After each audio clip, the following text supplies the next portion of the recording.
ලස්සනට ඉන්න තෝමට ලස්සනයි කිව්වද? තොපේ පිරිමි සේරම එකයි. යකෝ දැනගනි තමන්ගේ ගෑණි ළඟ ඉද්දි වෙන ගණු වර්ණ නොකර ඉන්න. ගල් මූසලයා. අනගි මොකද මේ වඩ එකපාරට උනේ? එකපාරට නෙමෙයි දෙපාරට නෙමෙයි 100 පාරට උනොත් තෝ මගේ ඉස්සරහ කතා කරන විදිහට තෝ වෙන තැන් වල කොහම ඇතිද බූරුවා. හිතගන්න පුළුවන් තෝගේ හැටි. මොකද මේ කතා කරන විදිය? මම කැමති නෑ ඔහොම මට කතා කරනවා. ඇත්තද කැමති නැද්ද? පොඩ හිටපන් බල හිටපන්. මම ගිහින් නායමී අක්කට කතා කරලා තොට නායමී අක්කා කතාවද මන් දන්නා. තොට හරියන්නේ ඔය වගේ නාකි ගෑණිය තමයි බූරුවා. ඔයා ඉස්සෙල්ලා කතා කරපු විදිය දැන් කතා කරන විදිය සෑහෙන්න වෙනස් නේ. ඔයාලා මොකද්ද උනේ? ට්‍රැක් පැන්නද? ට්‍රැක් පැන්නද? තෝ තමයි බූරුවා මට ට්‍රැක් පැන්නුවේ. මේ ඵලයන් මෙතන නැගිටලා ඵලයන්.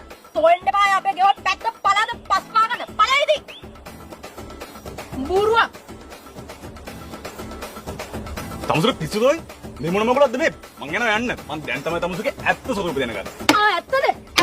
ඔබ දැනගත්තද මගේ ඇත්ත ස්වරූපේ? අනේ යකෝ, තෝගේ ඇත්ත ස්වරූපය දැන් තමයි දැනගත්තේ. තොට ගෑනු කී දෙනෙක් ඉන්නද? තොට ගෑනු කී දෙනෙක් මැසේජ් කරාද? ඒක තමයි අර ගෑනු මට මැසේජ් කරලා කිව්වේ. අනේ නිකන් ඵලයයි යකෝ යන්න. තෝ හිතුවද මට නිවියෙක් හොයාගන්න බෑ කියලා? තෝ විතරද ඉන්නේ? අම්මා මහලකු හැන්ඩියනේ. මට තෝත් එක්ක ඉන්න.